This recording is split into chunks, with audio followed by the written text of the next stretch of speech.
Hello, and thank you so much to the Meeks group. It was almost like we planned it. There were so many questions in Slido asking for advice, asking about connections. Your research um, alluded to the real import of having support structures and finding community and resources that understand the experience of medical training with a disability. And we're here to talk about the Disability in Medicine Mutual Mentorship Program, which we'll be calling DM3P. So I hope that those of you who had questions are staying tuned for our session. Briefly, my name is Amanda Taus, and I'm the Associate Director for DM3P. It is my absolute pleasure to introduce our program. So the way the session is going to run is that I'll bring on Dr. Suchita Rastogi in a moment, who will give you a few minutes overview of what DM3P is, some of what we've been doing. Then we'll bring on Dr. Sinu Abraham, who's been one of our really active member mentors.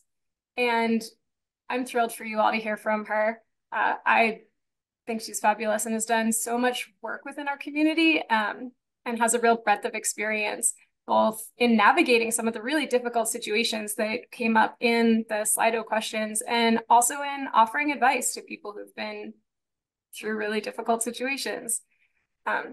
And then we'll finish with time for a few more of your questions.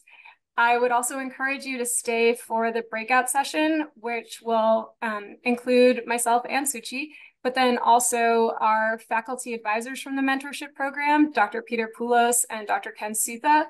And we'll be able to interact a little bit more, talk about what the meetings are like, and you guys can ask questions from more of the logistics organizer side. So without further ado, it's my pleasure to introduce Dr. Suchita Rastogi. Suchi is a former MD PhD student at Stanford and now an MPH student at the University of Illinois at Chicago. And she was inspired to co-found the Disability in Medicine Mutual Mentorship Program from her lived experiences training to be a physician scientist with several chronic illnesses. Suchi, over to you. Hi, everybody. Can you all see my screen? Amanda, does it show up appropriately? I'm going to take the silence as Looks a good yes. on my end. Awesome. All right. So hello, everybody. My name is Suchi Rastogi. I am an Indian American woman with short black hair and brown skin. I am wearing sunglasses. I have on this fun black blouse patterned with flowers and stars and foxes. And the background on my Zoom screen is a sunset sky. I am so excited to be here with you today and have this opportunity to explain more about the Disability in Medicine Mutual Mentorship Program, or DM3P.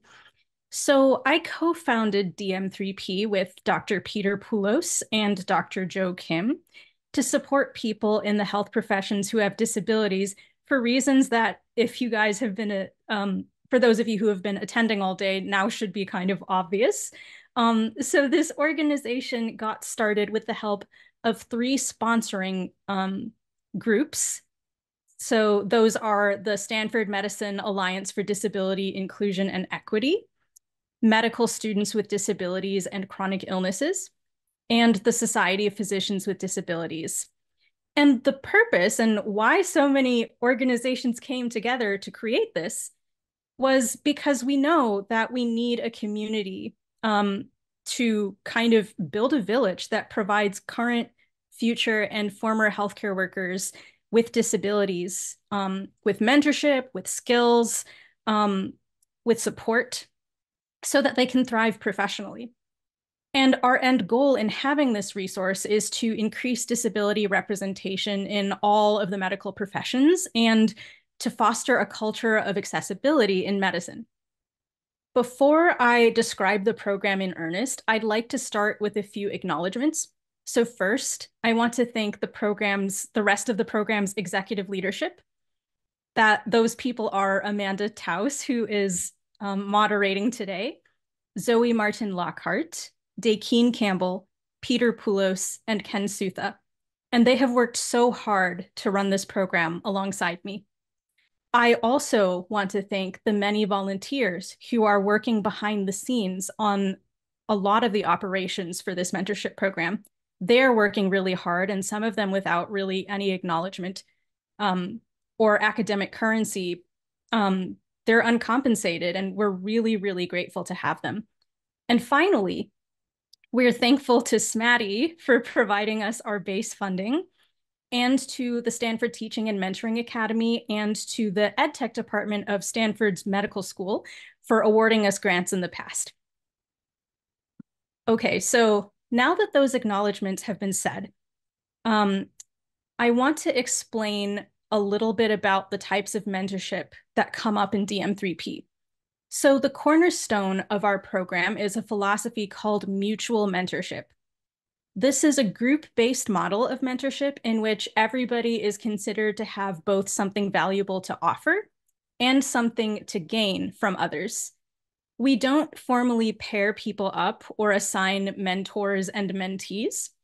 Instead, we keep a flat, level hierarchy, and our participants come together in a group setting and organically establish relationships that work best for them. We let people do this by giving them opportunities that are both synchronous and asynchronous. So for our synchronous mentorship options, the most important of these is that we host Zoom meetings every month. And this is the heart of our program. It was the first thing we ever offered. Each of our Zoom meetings lasts about 90 minutes. It has cart captioning. Usually it features a short presentation by a disability expert about navigating medicine with a disability, followed by some interactive activities. Sometimes we use other formats like crowdsourcing strategies and resources to help each other. We also offer social time before and after the main meeting. And for those parts, we provide auto captioning via Zoom. Between the structured programming in the main meetings and the informal social hours, there is ample time for our members to network, to build the community, to seek advice, and basically give each other encouragement. So moving on to some metrics about the program, I have to say that this community has grown very quickly and in my opinion is just super cool. So as of last night, we have 535 people signed up, and they represent people from many different types of health professions, including medicine, nursing, pharmacy, occupational therapy, public health, and beyond. We also have people at many different stages of training, going from pre-health all the way up to the attending or faculty level, basically practicing clinicians. And we even have people who have retired or needed to leave medicine due to ableism. There are also a ton of disability types represented, like mental health diagnoses, sensory disabilities, learning differences, mobility impairments, chronic conditions. The list goes on for that as well. And so we have all of these people in our program, and in order to cater to their needs, we have been able to host so far 26 live Zoom meetings, and usually about 25 to 55 people, somewhere in that ballpark of people, tend to show up for the live parts. We have also been able to feature 32 guest speakers at these meetings, and 10 of them have come from within the program's membership. That part is really exciting to me because we love featuring our members. I personally want to feature even more of them because our organization wants to give people an opportunity to take ownership for this community that they're essentially co-creating together. So if anything that I said resonated with you, then please consider joining us. Current, future, and former healthcare workers with disabilities and their allies are welcome. You can sign up on our website, disabilitymedmentors.org. Also, as a warning, the website is very slow. We are working on that, but just be patient and wait for the homepage to load. And then if you navigate to the dark blue join the program buttons, it'll take you to a sign up form. That's there to just make sure that we're not inviting robots or trolls into our safe space. So it says application, but it's really just a tool to ensure that you mean well when you come into the space. If you have any questions about the program, you can find more information on our website. And I really encourage you to go look on the website. It has a lot of really neat resources, including links to the Docs with Disabilities Initiative. And you can also email us at info@disabilitymedmentors.org if you have questions that you'd like one of the leadership to give you an answer to. So there's that. Then please also like and subscribe to our YouTube and X social media channels. You don't have to be part of the program to follow those channels, and eventually they will have videos of our past events for general viewing by the public. Finally, to keep our work going, please donate to our program. You can do that by navigating to the donate button at the bottom of our website's contact us page and following the instructions listed there. So that's everything I have to say for right now. I'm going to turn things back over to Amanda, and she will moderate for the panel discussion part of this session. And you will get to hear from Sinu. Thank you so much, Suchi. And I also just added our social links, the join link directly to Qualtrics and the website into the Slido chat. So you guys should see it there. We'll dump it in at the end. My apologies, I did not start with my visual description. I'm a light-skinned woman with dark hair, dark eyes. Today I am wearing a blue and white striped shirt, and behind me is one corner of my partner's living room that has some books, some plants, and quite a few of my sticky notes on the wall. So I'm thrilled to be here with you all. First, to introduce Sinu briefly, Dr. Sinu Abraham is a resident in family medicine who has done extensive work not only within the mutual mentorship program, but has also been part of many wellness and student advocacy groups throughout medical school and in residency. We're thrilled to have her. Sinu, could I hand it over to you briefly to say hello and offer a visual description? Yeah, hi everybody. I am very excited to be here. And thank you for giving me that opportunity. A brief physical description. So I am a Indian American young woman. I'm in my early 30s. I've got on some brown glasses, have brown eyes, and some long black curly hair.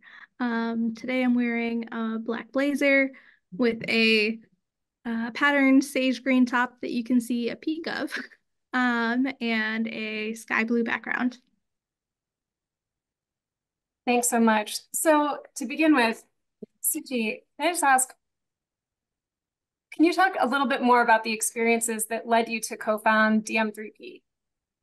Sure, I'd be happy to. So I was training at Stanford as a physician scientist and became disabled during the course of my training.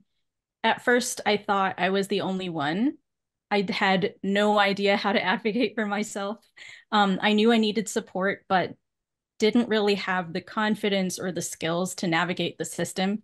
I didn't even know what the word accommodations, I had never heard of that. I was very passive and thought that I had to keep my head down and accept whatever came my way. And then when I found Dr. Poulos and he connected me to SMATI, it was really life-changing. He connected me to other trainees and physicians who had lived disability experience. And that empowered me with so many skills and the knowledge to be more assertive, but to do it in a way that protected myself as much as possible from adverse consequences. And more than that, what was really important was that all these experiences I was hearing about from other people gave me the hope to keep going and banished a lot of the shame that I was internalizing for quote unquote needing too much help. So I quickly realized how lucky I was to be enrolled in a medical school that happened to have somebody like Dr. Poulos and other people who came before him and founded MSDCI. So these structures that enabled these types of connections. And I knew that people in other institutions did not have this type of privilege. So I wanted other people to feel as supported as I did. And that's what inspired me to co-found the mentorship program. I just wanted to make sure that nobody else had to suffer in silence the way that I had been doing for several years. And as an added benefit, the whole experience was very empowering for me too. That's fabulous. So Suchi creates this program. Sino, what brought you to the mentorship program? So I will say actually a lot of the same things or a lot of the same themes kind of mentioned even earlier today, and as well as what Suji was saying, kind of brought me to DN3P. So initially for me, I had experienced, some structural challenges and some obstacles. And initially for me, it felt very isolating and I felt very alone in that I thought it was just a me issue or a me problem. And part of it was figuring out just what even possibilities there are to change or improve upon, what is even possible. I remember my physician telling me possibilities, and at that time it was in terms of the discussion for like accommodations. And I had to kind of conquer my own ableism because I was just shocked and surprised at what was even possible or what could be possible, just based on the culture and what I had known. And so kind of through that experience, and also just by virtue of disability in healthcare still being a minority, the likelihood of finding someone with similar struggles in my former program institution was also naturally difficult. And so I looked to just try to find some connections and community outside of that as well. And that's kind of how I stumbled upon DN3P. And once I started getting involved with DM3P, it's been life-changing. That's a big statement, but it truly is. It has not only helped me kind of find more of my identity and being able to advocate for myself and others, but also just really knowing some of the even terminology to explain things. I learned what an accommodation was. It's not the same thing as a favor, things like that. And so I've been really appreciative of the opportunity to be in this group and just learn from and hear from such a wide variety of people with so many different life experiences. Reflecting more on sort of that wide variety of experiences and what you're hearing, a question I'd like to ask both of you, and I think maybe I'll go to Suchi first, is what's been one of your favorite talks or a real highlight of the speaker series for you? Oh, yeah, that's a good question. So I think my favorite talk of all time was by that of Dan Rydstedt, who is a member of our program and has experience in both nursing and public health. And they explained the history of ableism in medicine in a way that was so accessible and empowering. And it was so special to me because it educated me to understand that the way things are not because they have to be, but there were certain decisions and cultural factors along the way that shaped that. And that made it a lot more empowering for me to think about how to dismantle it. And I'm sure it was true for other people as well. And the other thing that I loved about the talk was that we got the chance to give Dan real academic currency. And it's in a situation where, a lot of our members they're coming to this space being underappreciated at their home institutions or facing really serious consequences just for being disabled. And so by giving our members opportunities like this to speak, then they have something to put on their resume and to say, hey, I have been active.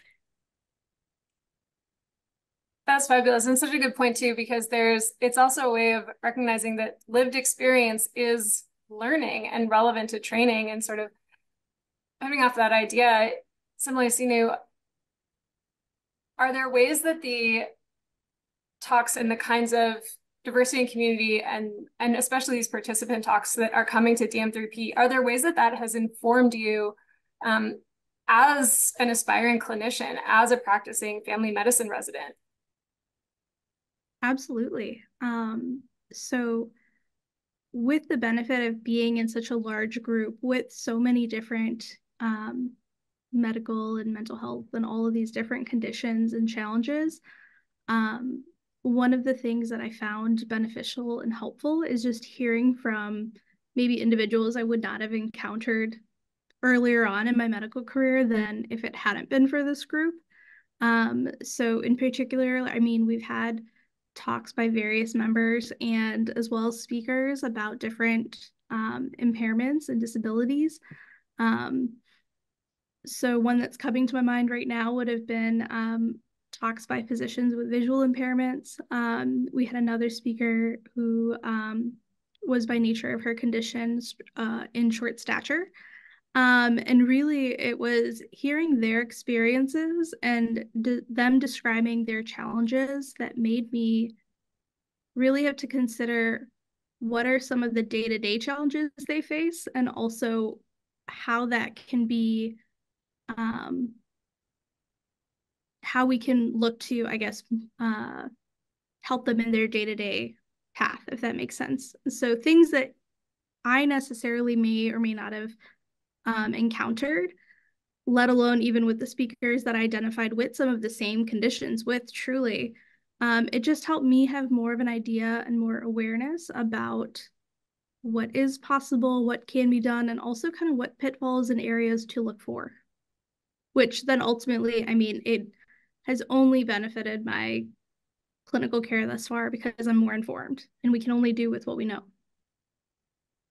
That's fabulous. And we've seen highlighted throughout the day, so many multiple sessions now have cited Dr. Iazoni's 2022 paper looking at the state of knowledge among physicians regarding disability. And so it sounds a lot like within this program, because we're bringing in physicians, sometimes who are speaking about their own condition to a group of physicians or trainees or aspiring other healthcare professionals who may or may not have a similar experience.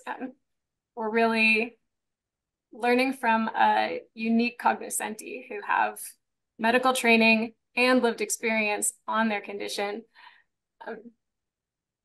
Supplementing that kind of professional side development, can you speak a little bit more to how the process of moving, because both of you have highlighted that you started as, I don't know what I'm doing, I don't know what accommodations are, I don't know that I even need this thing, to now being featured here. Can you talk a little bit about, not just in terms of what that journey was like as an advocate in this space, but also personally or professionally, as a sense of self-esteem or self-efficacy, which we know that societally and structurally, people with disabilities are told, well, but you're not capable, or you should feel worse, or you are not the ideal. We also know that through medical training, especially, that those transitions, M2 to M3, residency, it can be so grueling that it can make you feel like, I just can never do enough.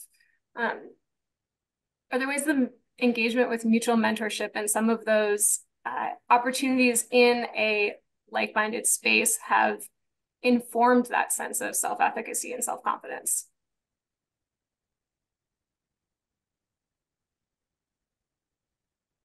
Suchi, would you like to go first? Sure, I'd be happy to. Um, so like I had alluded or had mentioned for the reason I founded the program, I went from being very passive, feeling alone, feeling helpless, having no knowledge, very little skills, to co-founding an organization that helped others who were in that position. And that journey was very empowering, not only because it helped me, but I got to see people benefit in ways that I hadn't even thought about.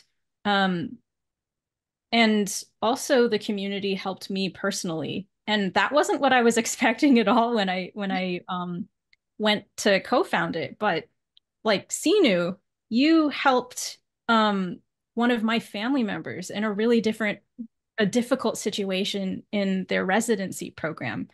I wouldn't have known, who to turn to, and um, wouldn't have gotten help so quickly had you not been there to say like, hey, I would suggest this and I would suggest that.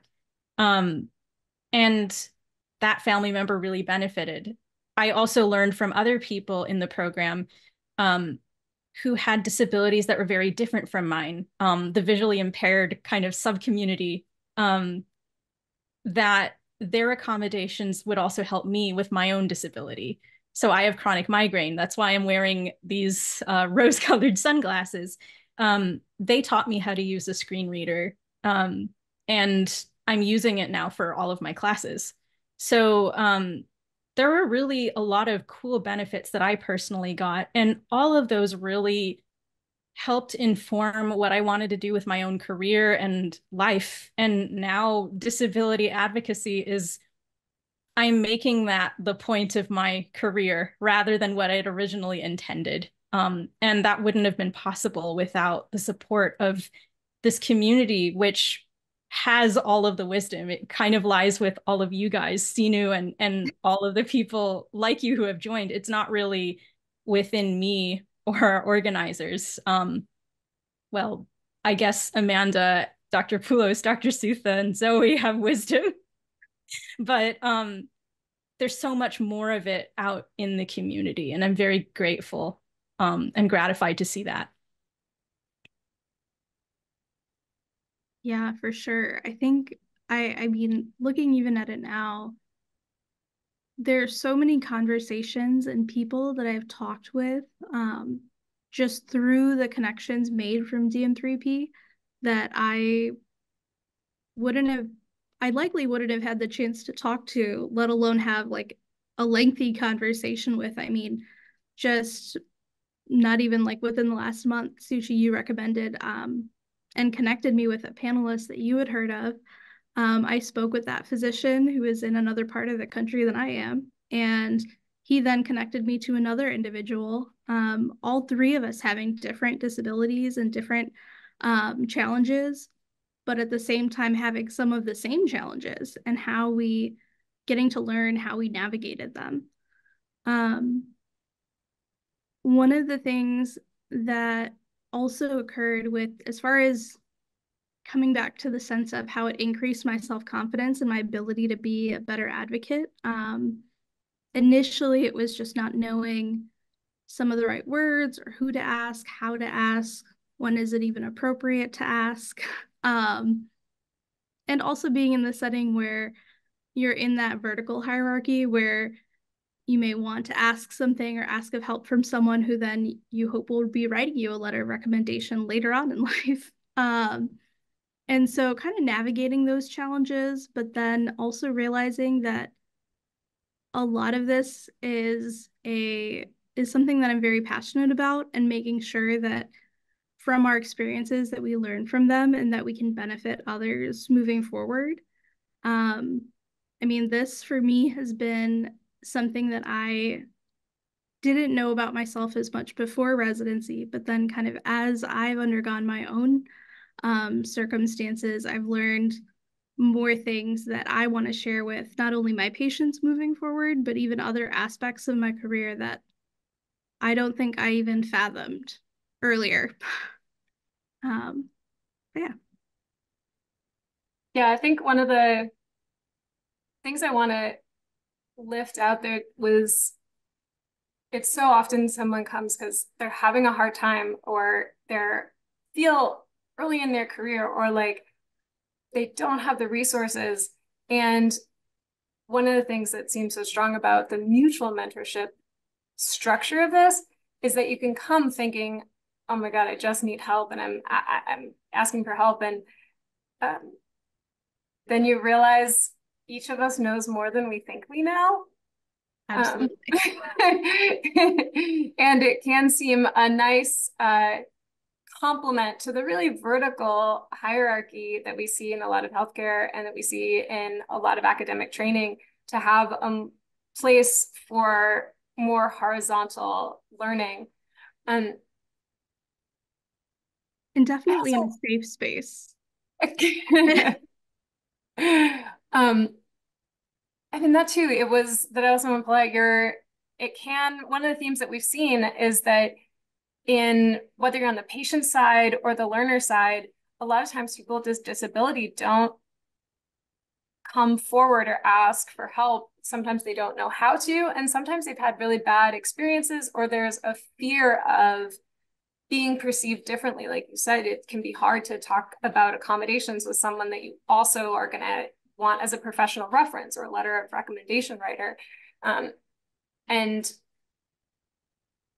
being an extra institutional group, DM3P does kind of offer a space for people to come with those questions. And in your time, Sina, you've come to be one of the people that now we send a lot of people to you. We'll see questions come in, and we're like, Sina, would you mind helping this person?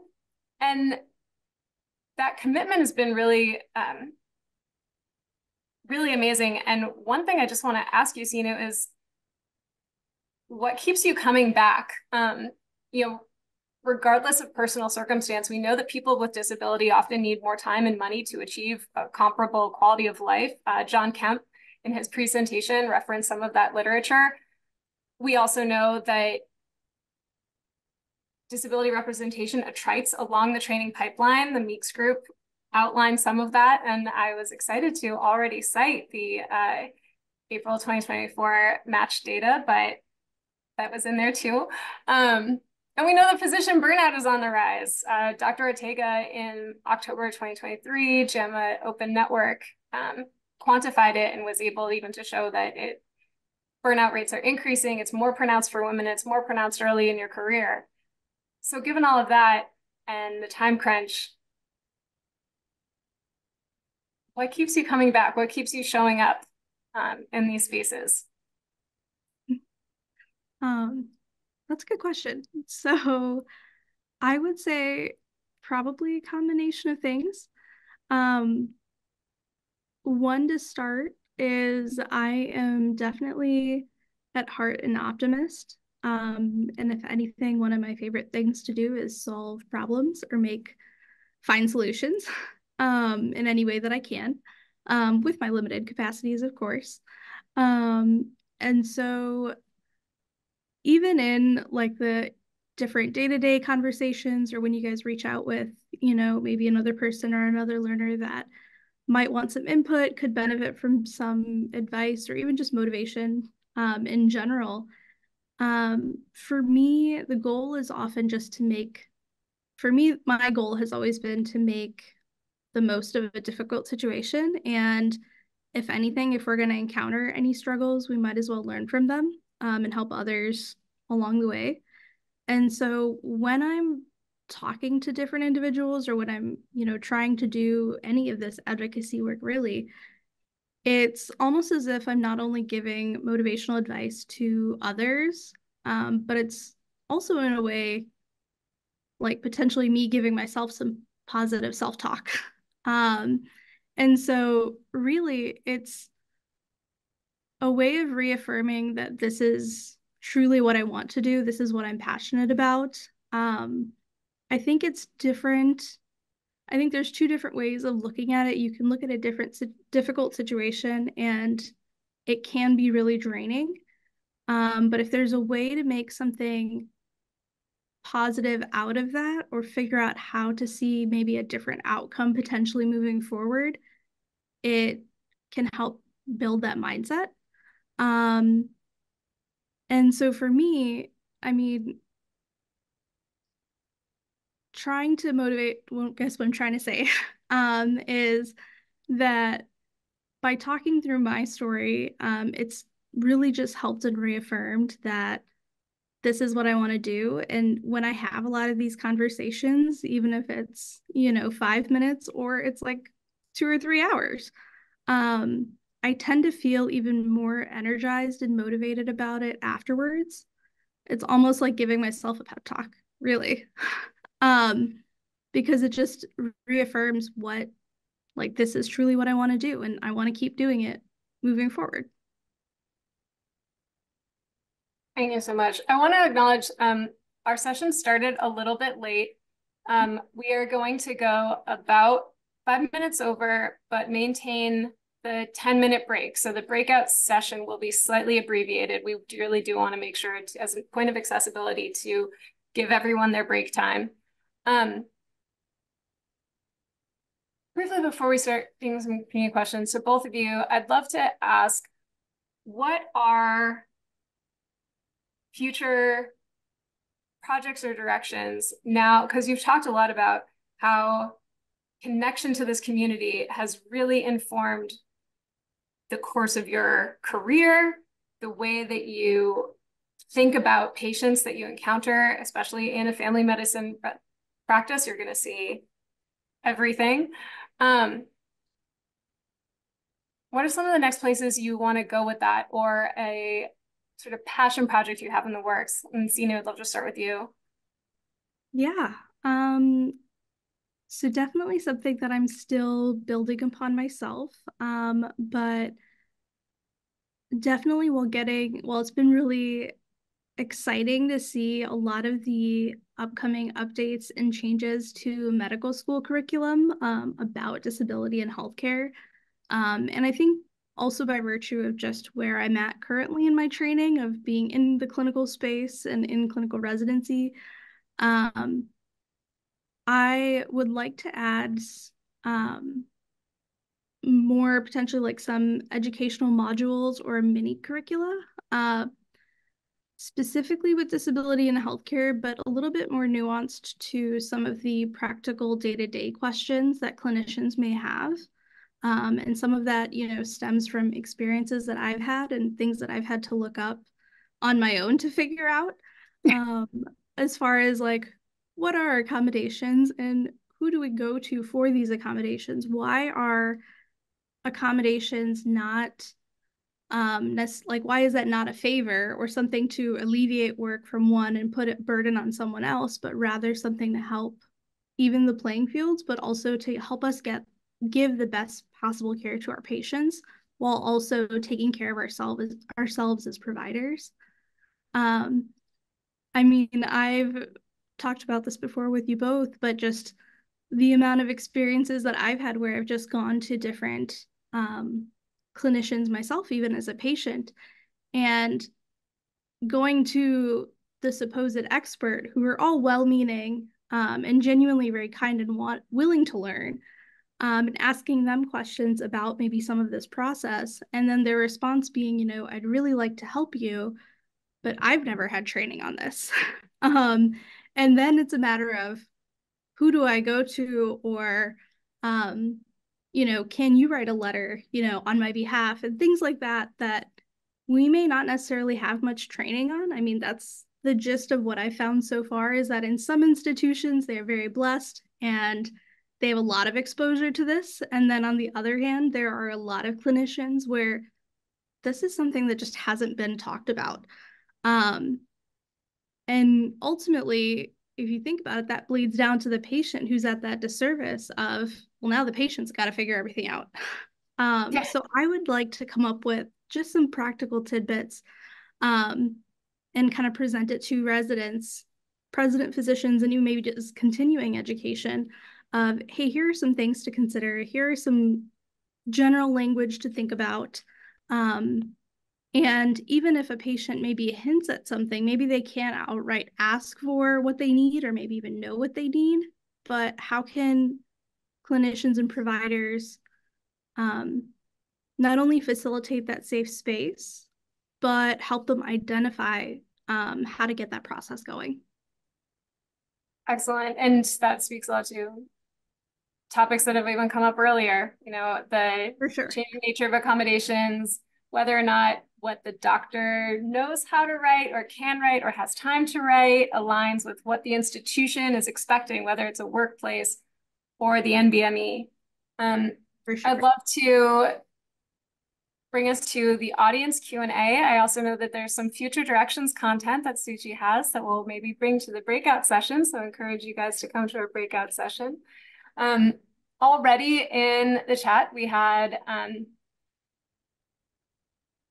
some questions. So Sinu, how did finding out about accommodations shift your perspective as a provider? I think you've sort of already talked about just trying to be more attuned to what the patient is saying, regardless if they're getting in the right buzzword.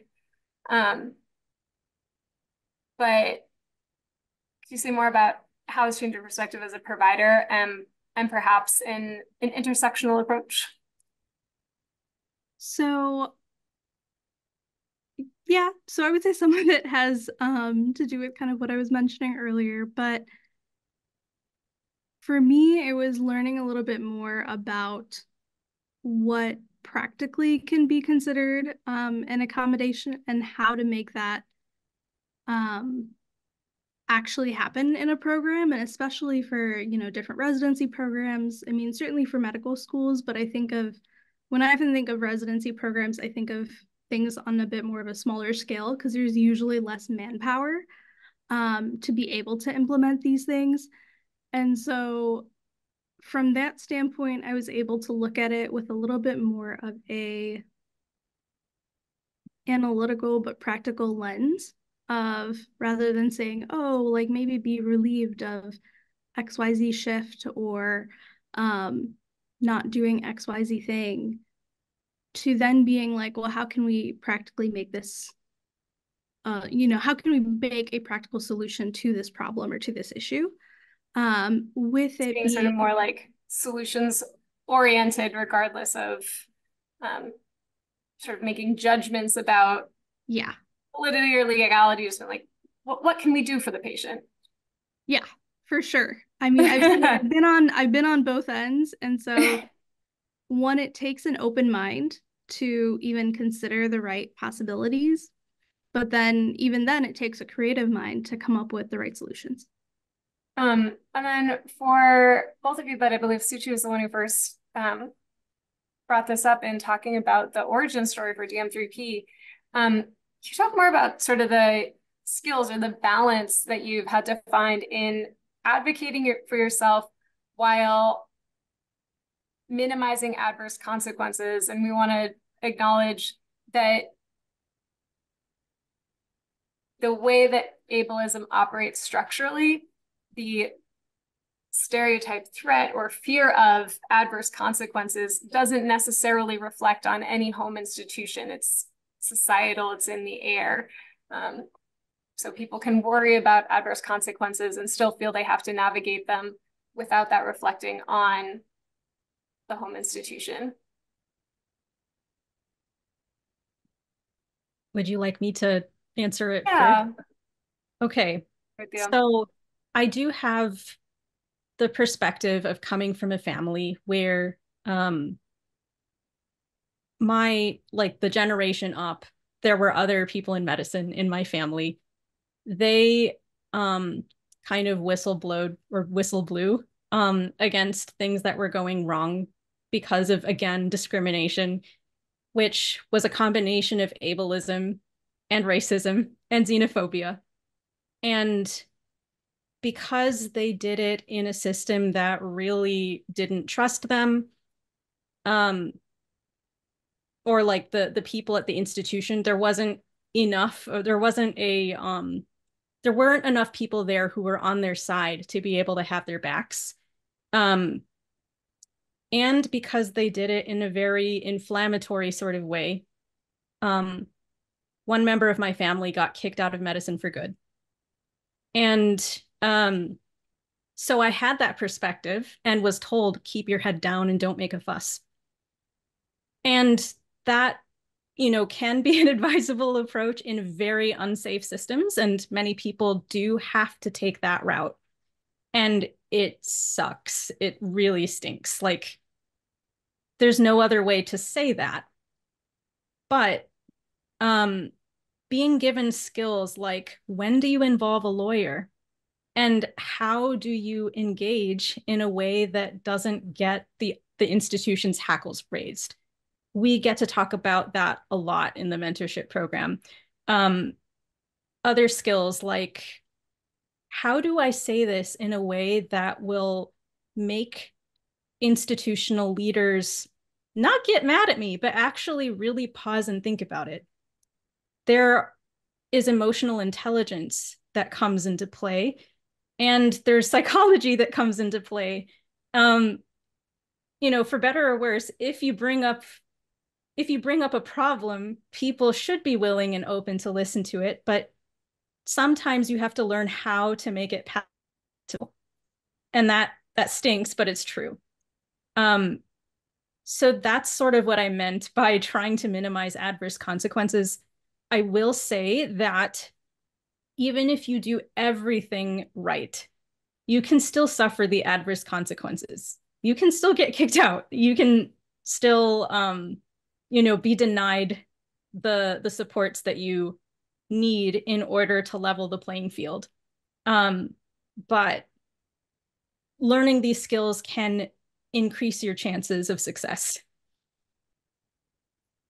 And I'll add to one of the things that seems to come up too was, I don't know if we were explicit about it, but DM3P is not only for people across their stages of training in a traditional MD-DO track and allies, but also one of our biggest cohorts by profession or training stage of training are non-MD-DO practitioners like social workers, nurses, clinical psychologists, physical therapists, occupational therapists. So we also see a lot of career shifters, and it's a good place to learn about that. So we started late. It's a little bit over our time. Oh, Sina, yes, a parting thought, but I do want to make sure that our conference gets their break, but we'll see most of you for our session to talk more about what it's been like in the mentorship program.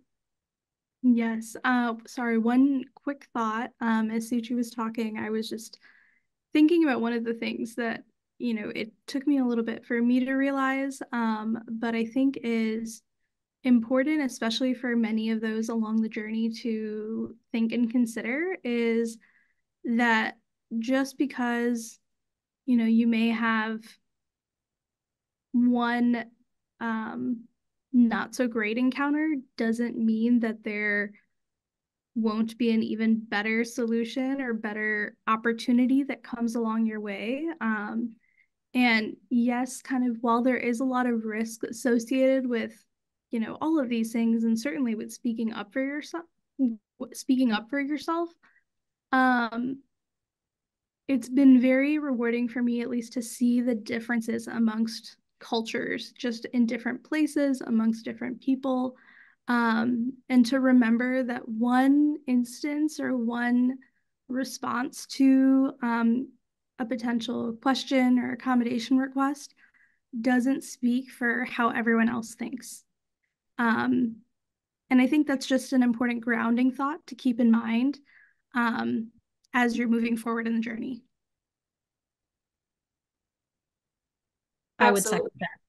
Yeah, absolutely. And I do think that's a good note to end on. It's there can be positive experiences, obviously, from a lot of our comments in the chat. A lot of the stories shared here, being a patient and or being a trainee, and certainly being both, can be a fraught and difficult journey with a lot of institutional and personal challenges, but connecting with a broader community and seeking advice from people who know can be really helpful. And even in the first session, Dr. Kexler, Dr. Poulos were talking about having been told to overcome or to hide and navigate. And seems like a lot of the work presented here in other sessions and just all of your stories from DM3P show that we're entering a different paradigm of understanding, navigating healthcare training and healthcare careers as patient providers. So thank you both so much. To our audience, thank you. We'll be going to break, and then we would love to see you back for our breakout session, which is going to feature more about DM3P, especially from our faculty advisors, Dr. Peter Poulos and Dr. Ken Sutha. So thank you all. Thank you.